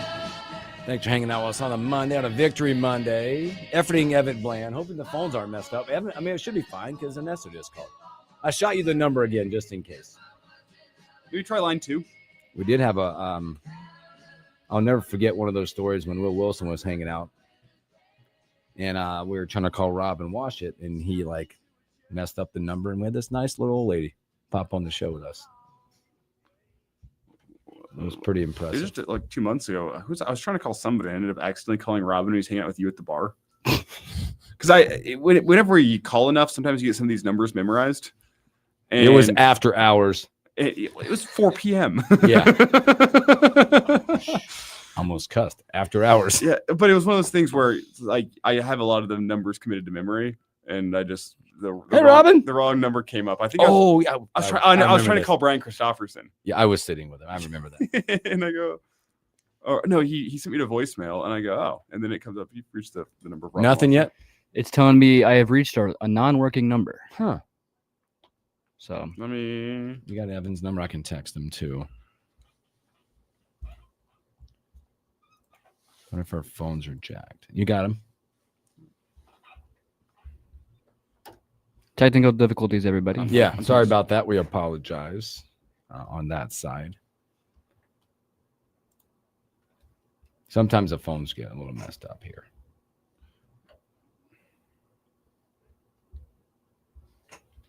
Yeah, once we get Evan on, I want to talk to him about, I don't know, I'm getting a lot of, it'd be interesting, as I said earlier, about that one, Nebraska got it done, optically got it done, but more of what it was like. This survey, I think it's interesting. The survey of food, the survey of alcohol, what it did, what it did not do. Was it intriguing to you to partake? I know my kids were sitting up to my right. They were with my mom and her husband. It was all about chicken tenders. Southside did not have chicken tenders. No chicken tenders allowed on the south side of the stadium. How much did the chicken tenders go? I don't even know. You don't even know? I don't even know. I also know this. Like I was watching people, but I do believe the cashless society and the cashless system, it's almost out of sight, out of mind of how much it cost. You don't even think about it till the next day. Maybe you go look at your bank account and go, whoa. You had a night like that at the bar? Oh. Where you ordered the drink and it's just I don't care what the price. You just swipe the damn card. Yeah, no evidence. Don't even tell me. No evidence. Yeah. I don't want a receipt either. Receipt? No. No. No, I'll just sign whatever. Give me the drink. It'll be an out of sight, out of mind thing out there. So it'd be interesting to see how the surveys come back and what they do to improve, because there's always going to be improvements, always going to be complaints. Obviously, I know, for us, it was the unique situation of not leaving the stadium at halftime. Yeah. I think I just stood up. I didn't even know what to do. I didn't go downstairs. I know a lot of people went downstairs, kind of got to walk around. Band was good. We have a dial tone. That's good news. Okay. That's positive. Now we're working here. Oh, I think Evan Bland? We'll give it a second. We'll give him a step over there. Did you dial the wrong number? He's talking to him. Okay. All right. Here we go. Evan Bland with Omaha World Herald. Happy Victory Monday. Here I am over here. I think I dialed the wrong number. Anybody order a pizza? Did you dial? Was it the wrong number? I think so. Who did you get? That's what I want to know. What's going on? I didn't get anybody. It told me non-working number. I'm like, did Evan change his phone number on us or nope? That's when you know. No, I'm not ghosting you guys. I'm not that big time. Oh, we got Evan Bland on my World Herald. Evan, you and I had posed this question earlier. We'll talk about the game in a minute, but is there a better moment? Like, I know that, again, where our situations, where we're at, I asked the boys here, at what point is it like you're going to get a yes out of someone on a proposal after getting your first touchdown in front of an electric crowd? Your teammates are there. Like yes is the answer, and it's the only answer, right? You better hope. Yeah. I mean, you see those videos every now and again, especially in public, where it doesn't work out and the girl's like shaking her head and like, no, let's go talk about this. Like that's the worst case scenario. But I think, I mean, it seemed like Luke Lindenmeyer had it in the bag with his now fiance, and there was no deliberation, no question, I guess, about how that was going to go. But what a night, right? Like he finds the end zone for the first time as a Husker, and gets out of the game and is just kind of, he's probably the only guy stressing in the stadium at that point when he's out and they're up big, and he's still worried about how he's going to execute his game plan. But no, cool moment. Like I was trying to rack my brain. Maybe you guys can come up with some names, but I couldn't think, other than Mike Peltz, the basketball player, I couldn't think of any Husker that has proposed like before or after a game like that. So kind of a cool moment for him, and obviously one they're going to remember for a long time. He definitely sets the market for the young men out there that are in college thinking about it. So he set the precedent for everyone out there as well. So good luck, folks. Evan, when you look at the game, we talked about this last week. Didn't spend any time talking about Akron, but you look at Nebraska. I think this was a game that you checked a lot of boxes off from the optics side with the yardage, the way Dylan played, TJ Lateef coming in, getting some development. For your point of view, did you feel like that they checked a lot of those boxes from that perspective? Yeah, no doubt. I mean, this was an old school blowout. Like you just haven't seen Nebraska play these kind of games. Like they've played opponents like Akron in the past, but they've had a habit or tendency over time to sort of play down to their opposition a little bit. You saw that, I think, with Northern Iowa last year. Matt Rule made a mention of that too, of like, how do you get guys to play the man and not the brand? And I thought that was a great example of that, where whether it was the starters or the reserves, like they went out and played like they were auditioning to be professional players. Like they kind of knew that this was tape that you had to have, and there was very little letdown. And you can nitpick some things like the red zone offense or, the fumble at the goal line, different things. But by and large, absolutely. I mean, you're going to take a game like that where you can empty the benches, where you can, that's the kind of thing that builds camaraderie, that speeds up development for that next wave of guys that are going to be more prominent in the years to come.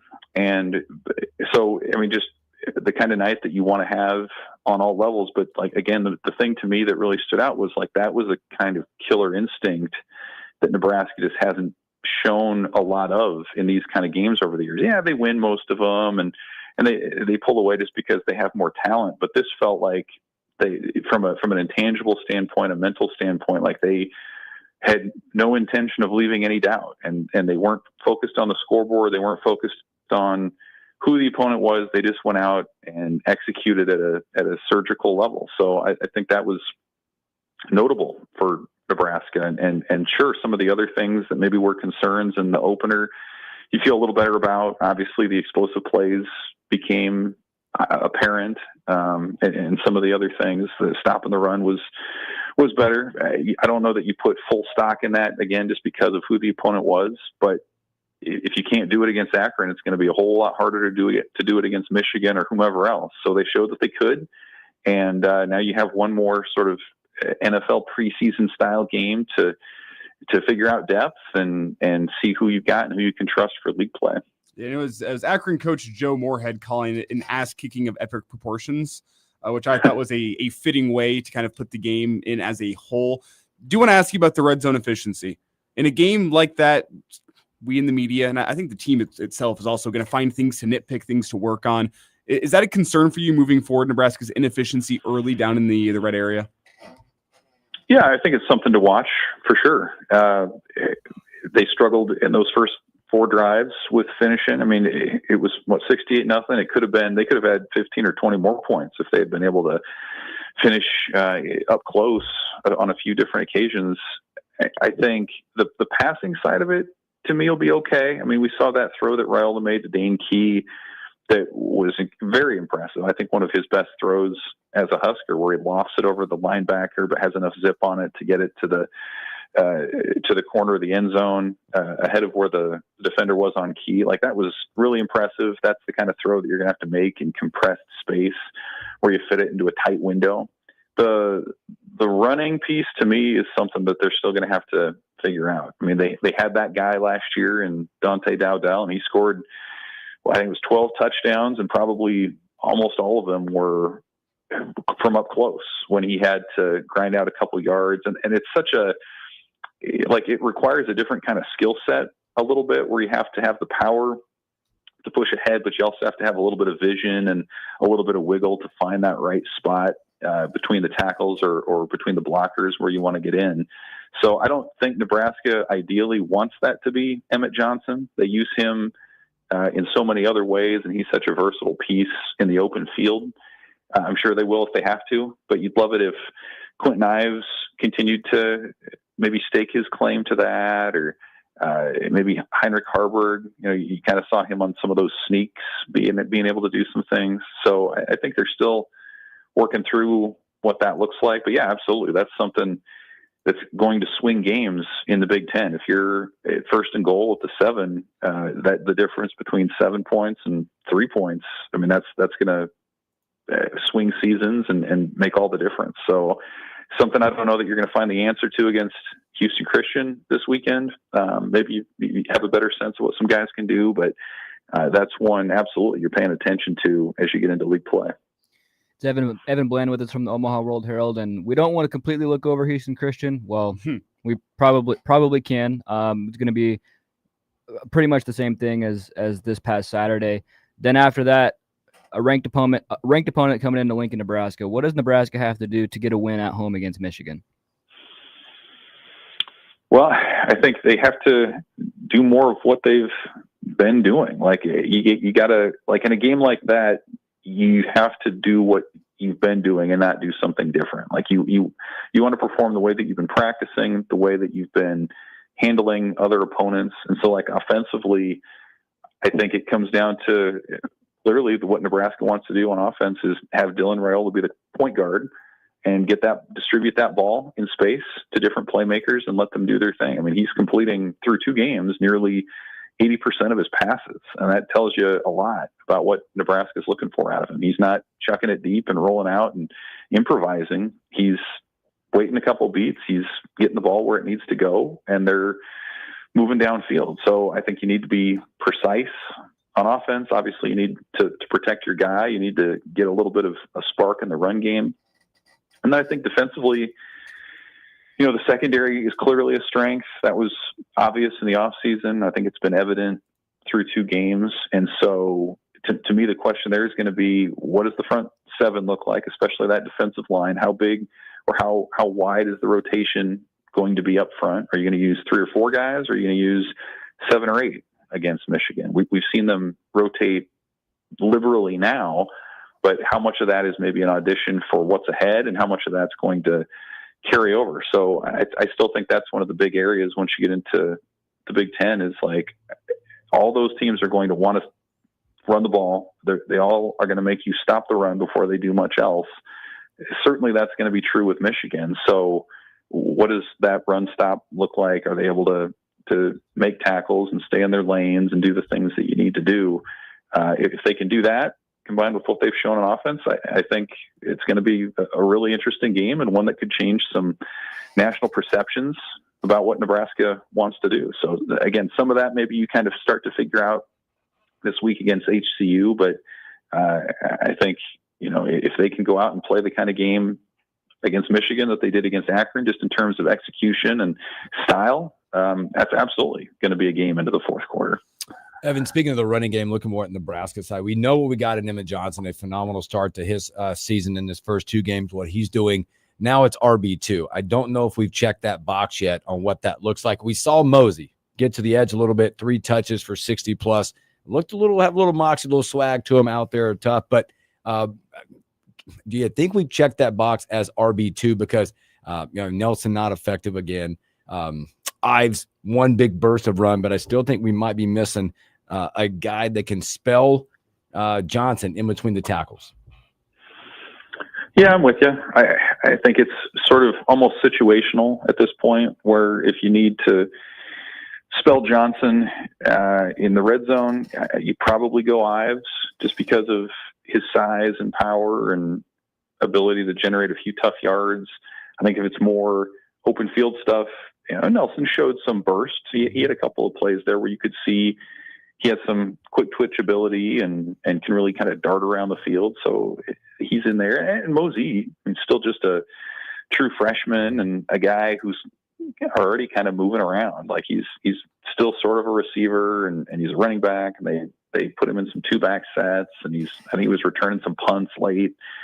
So, like, he's somebody that clearly the staff likes long term, but how many packages or situations he can get into now, I think maybe remains to be seen a little bit. So, really, if you're Nebraska, like you're kind of walking the line where you're going to use Emmett Johnson as much as it takes to win games, but at the same time, you need to bring along that next group as much as you can and try to find somebody that you feel like you can trust in those moments if and when Johnson's not able to be out there. So I think that's one of the values, again, of this Houston Christian week is getting those younger guys reps, game reps, seeing who you can trust, what that looks like in a live setting, so that they'll be a little bit more prepared when that time comes. But there's no doubt right now it's Emmett Johnson, and then it's everybody else. Evan Bland with us here on the Morning Hookup. Find and follow his work at Evan Bland OWH on Twitter/X, and find all his work with the World Herald as well. And Evan, one of those young guys that we got to see play a good amount on Saturday was Cade Petschak. Made that big play on the safety in the end zone. Whenever you look at his performance, is that a guy that is building confidence and is one for the future? Or do you think he's a guy that is going to be a key contributor here in 2025 as a freshman?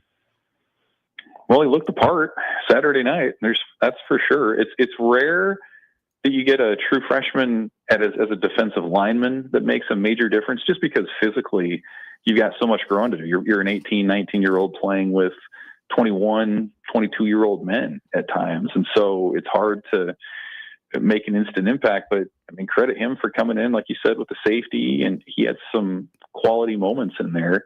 And that's like an example of a guy kind of like I'm talking about when you're figuring out your defensive front for Michigan and beyond. Like, is that somebody that physically can hold up against some of those Michigan offensive linemen? Like that remains to be seen, I think, a little bit.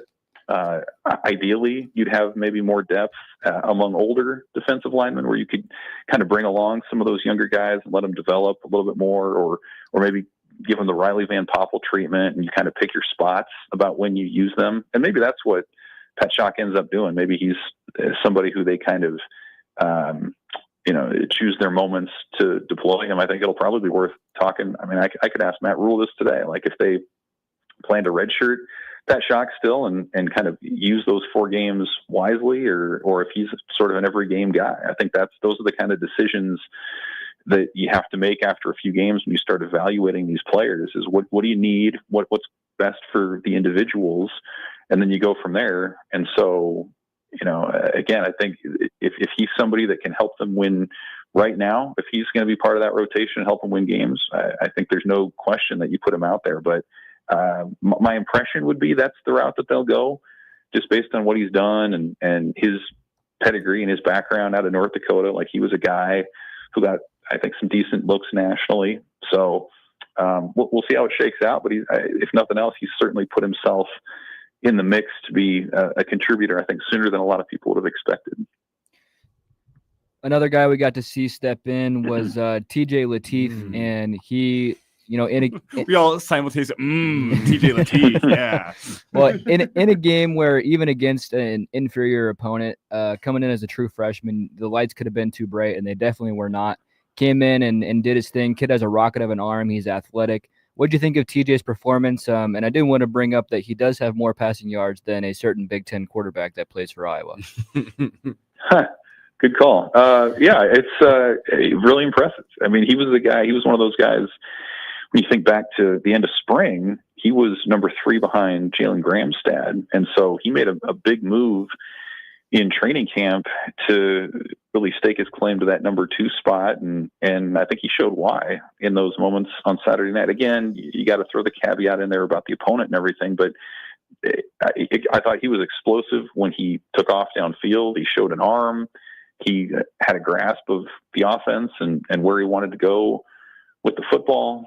You think back to his background too. He played high-level high school football in Southern California, was well coached there for a number of years, and was on some successful teams out in an area where it's really competitive and hard to win a ton of games. So I think in that sense, maybe he was more prepared than some quarterbacks that Nebraska's had over the years. Like, he came from a powerhouse program. And so it's just kind of a reminder. Like, clearly this is Dylan Raiola's team this year and next year, but man, that quarterback room is in really good shape with Latif into the future. And you never know when circumstances may arise where he'd have to come in sooner than that. But you got Dayton Raiola coming in a couple of years and Trey Taylor in the 27 class, who's looking really good. So it's a well-stocked room. It's hard to keep all that talent in one place. So, games like Saturday are important, I think, to get Latif out there, but definitely encouraging for the future and potentially the present if Nebraska ever needs somebody beyond Raiola.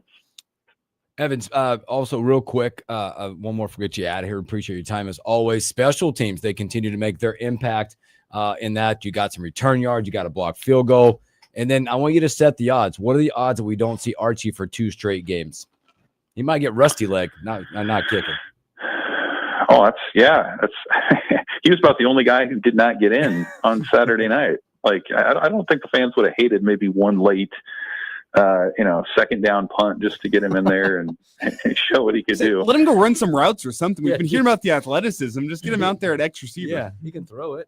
Right. I think he was still doing interviews after the game too. So I don't know. Like, pretty popular kid, but I think the odds are pretty good that he wouldn't get in there again. It's hard to go a whole game without punting. So I'm going to say he gets one next week. I think he'll get one, but he may not. Like, who you don't know. Maybe his first punt in Memorial Stadium will be against Michigan. Wouldn't that be something? But good way for him to probably settle in and take in the atmosphere and leave it at that. But yeah, I'm going to say he gets one next week. Okay. And before we get you out of here, I do have to ask with this Houston Christian game, it almost feels like the undercard for the Bud Crawford and Canelo Alvarez fight later that evening. Are you a boxing guy? You looking forward to that one?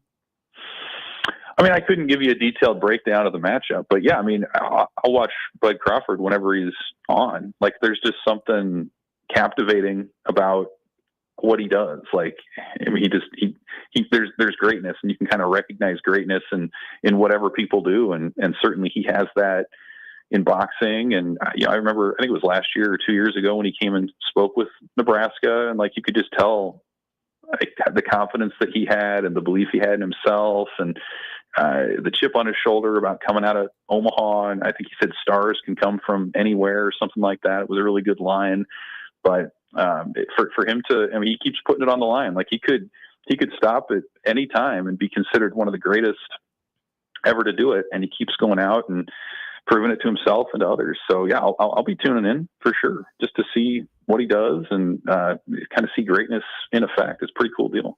A win on Saturday would make him the greatest of this generation. It's the career defining fight for both of these guys, which makes it very, very exciting. That's going to be great. Yeah, you're right. Undercard at 11, and then whatever time that is, 7 or 8 or something like that. That'll be awesome. We'll lock in for another great weekend. Well, Evan, we appreciate your time as always, my friend. Again, happy Victory Monday. Take care. We'll talk to you real soon. Thanks, guys. See ya. Evan Bland with Omaha World Herald. Great stuff from Evan. Let's take another break. We come back and do stories that we missed.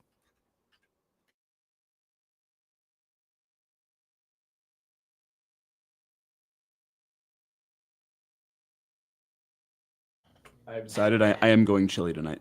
Yeah, I think that's a good call. Yeah. Are you saltine crackers and the chili guy? I am Fritos. Woo, baby. Lock in. Wow. Fritos. I have never tried that. Oh, what? Don't need a spoon. That sounds incredible. Fritos are elite. Don't need a spoon. Underrated. Okay, wait. Like chili cheese Fritos? Nope. Or- You can do chili cheese. I think that would take Scoops. that'd take it to I get to the I point take where the I'm regular Fritos and I crush them up. Yeah. Oh, so you crush them up. Crush them up. No. And then here's the thing. You don't get the bag cheddar cheese. Yeah, you can't. It doesn't melt the same. No, it doesn't. You get the real block of cheddar cheese, sharp cheddar, and you get it freshly Grated. Freshly grated. Yeah. That's the cheese you use. Big dollop of sour cream. Yep. Corn chips. Here's where I sometimes lose some people. I like a touch of sriracha on there. Yeah, spice it up. I don't see it. mind No. that. Because I like my chili kind of spicy, but I hate also know I'm making it for all my roommates, and if I made it as spicy as I wanted it, I'm not sure it'd go over the best. They like spicy food, but probably not as much as me. Maybe you're making it just for yourself. So you got a little sriracha on top. No, I get the scoops, and at some point during that, it turns into like I don't need a spoon. I'm scooping. Oh yeah, that sounds incredible. A couple secrets here for the best chili. First off, brown up a little bacon first, and then cook your veggies down in bacon grease. Yeah. Yeah, we're clogging arteries. This Baby. is going to be like a sounds like- 1,200 calorie bowl of I chili. mean, my gosh, it sounds. No, that's the only adding calorie step. Also, and the Fritos. Also, Fritos are like locked in. Touch of instant coffee in there with your chili.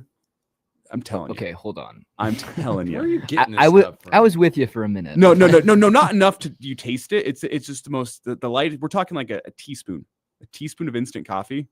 Yeah, Just sprinkle it into Never the heard chili. of that. trust me on that one. Huh. It adds just a little complexity to the flavor. You can't put your finger on what it is. But you're right about the cheese, though. I made mac and cheese for our Friendsgiving last year. You gotta grate it up. You can't use the bag stuff. Also, a dark beer. You need a porter of some sort. Add that into your chili. So are you going for like a smoky It kind of sounds flavor? like a potluck. You're just adding a lot of stuff. Hey, try oranges in your chili. Cut an orange in half and just throw it in there. No, that's white. That's the whitest thing. That's like adding raisins to your potato salad. You need to be like Kevin from The Office and bring your pot of chili in here. I watched that. Ryan 840 said, I've said before, like a chili lasagna, basically chili topped with Fritos, then sharp cheddar, baked 350, 10 to 15 minutes. Elite. Also, I am that guy. I will be having a cinnamon roll to dip in the chili. Oh, Absolutely. I'm not Absolutely. there. Elite. Yeah. I don't understand. I'm not from. I don't Yeah, understand you're the not a commerce. real Midwestern. No, It's okay. No, and some people are like, oh, just have the chili on the side, or with like cinnamon rolls chili separate. You can do that.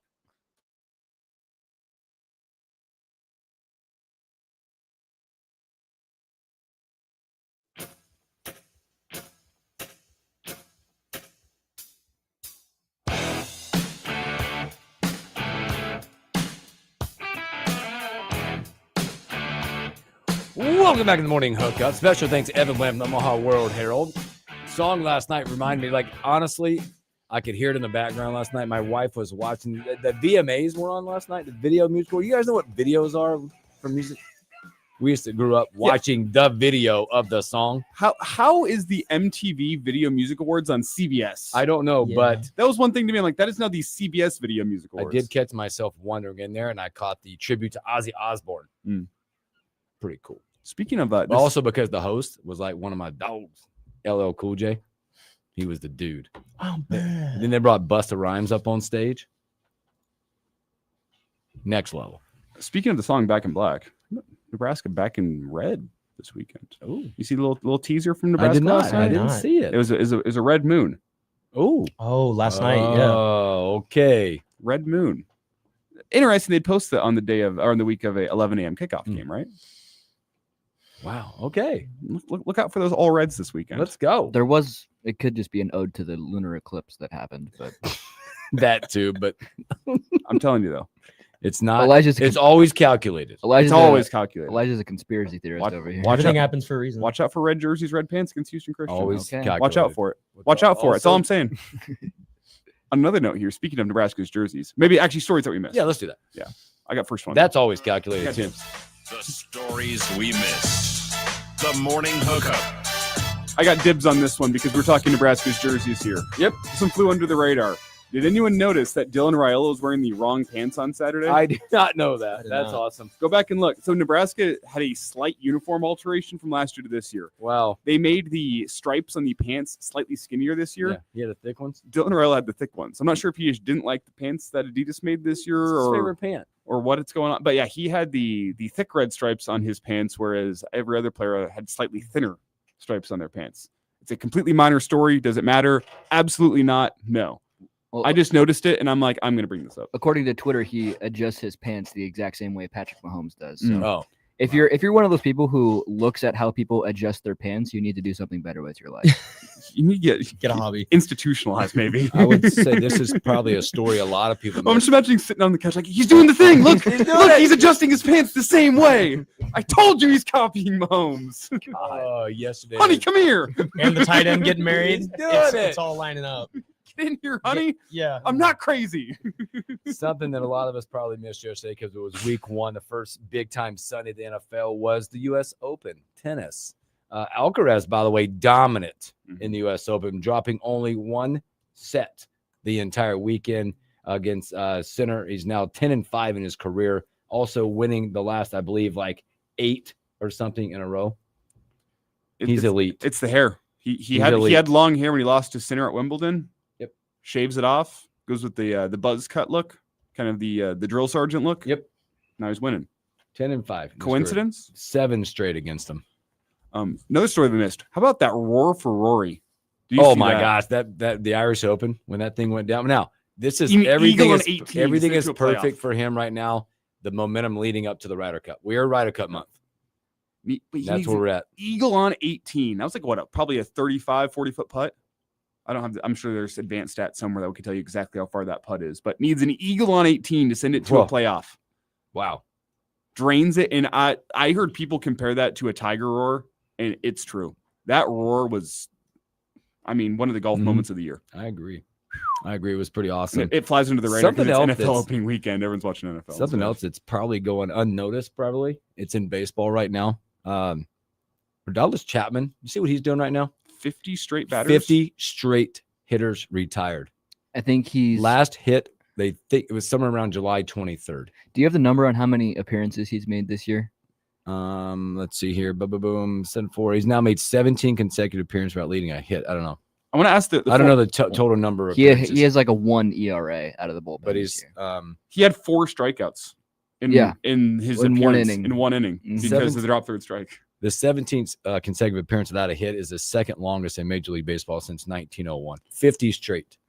That's one of my favorite parts of watching a Red Sox game is if you have a lead and Aroldis Chapman is warming up, I say, okay, the game's over.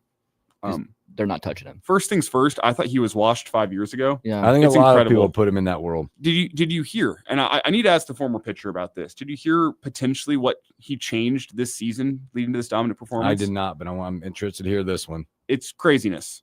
Apparently, it's with his catcher. He began locating his pitches. He came out in an interview. So he was a thrower. He came out in an interview and said he used to just throw the ball. Yep. I could see that. Look, closers are different. It's just wild to think of a guy that's been in the major leagues this long just now being like, oh. It's because of the pitch column. It says in his ear, fastball inside, and his body never made that adjustment. The muscle memory connection. Yeah. So I'm trying to find him. You were talking about his appearances, by the way. Well, either way, he's dominant right now. It's just on absolute fire. Did you guys see Lamar had a little altercation with a fan in the stands after Hopkins' touchdown? Yeah, I just saw that. Pushed like a kid. Well, the kid pushed him first. The kid, he looked like a teenager. That's Let's not say kid.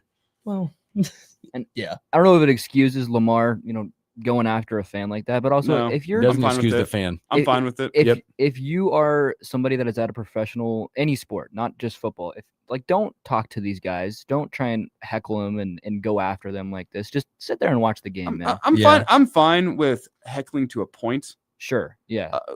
Don't ever touch them. Yeah. Ever touch a player. Yep. Yeah. You've overstepped your ticket. Unless it's Lambeau Leap and you're like giving a player a hug. Exactly. That's different. They get in the stands. Yeah. That's different. The player has welcomed them to that moment. Okay, you can give the guy a hug or whatever. Which I still think is a little weird. But never touch a player. If Lamar Jackson would have punched that kid across the face, I would have been fine. I've been totally fine with it. Absolutely. Don't overstep your bounds as a fan. Chapman. I also think that fan should probably be banned from NFL games moving forward. Yep. It's craziness. Chapman, 60 games, by the way. 55 innings pitched, 0.98 ERA, 0.64 whip, 81 strikeouts in 55 innings. Give it up 6 runs. 7 runs, 6 earned all year long. Yeah, it quite literally does not get better than that for a closer. He comes in the game and shuts the door. He's like 40 years old, too. Still throwing close to 100 miles an hour. Boy, good stuff. Tomorrow, Robin Washut. Brian Munson. Guess what tomorrow's for Brian Munson? A birthday? It's his birthday. We get to have Brian Munson on his birthday. Talk about recruiting, how big the weekend was at Nebraska with the night game and the light show. You guys impressed with the light show? It was good. Did you see it? I did like the Malcolm Hartzog interception drone show that they put on. People were asking me that. They could not figure it out at first. And I'm like, well, I know, but I'm sitting around different. Yeah, we are. I sat around people that bought. We are sickos. I sat around people that bought like 19 beers. So, okay, they were the ones up and down the entire time, and they were like coming back, going, "Why is the bathroom line so long in the men's room?" Duh. And people are saying we need to get rid of troughs. No, we need more troughs. We need more now. Thanks for hanging out with us on a Monday. Enjoy your Monday. We'll be back on a Tuesday.